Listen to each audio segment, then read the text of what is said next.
In order to examine a section of endochondral type of bone ossification, it is best to use a section through the long bone.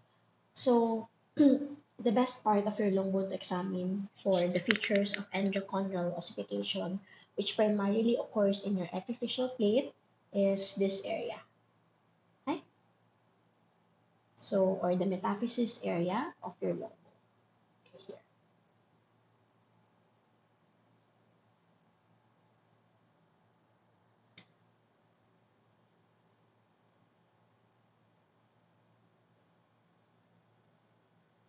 We can increase the magnification in order to better visualize the different layers of your epiphyseal plate.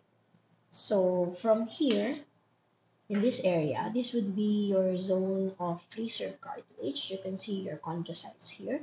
And then eventually, they will form cords or rows of chondrocytes. So this area would be your zone of proliferation. And then eventually, these row of chondrocytes will enlarge. As such, this layer of your epiphyseal plate would be your zone of cell hypertrophy. Eventually, this zone of cell hypertrophy will have deposition of calcium as seen by the pink darkly staining areas. So this would be your zone of calcification. And lastly, deeper areas would be your um, zone of bone deposition.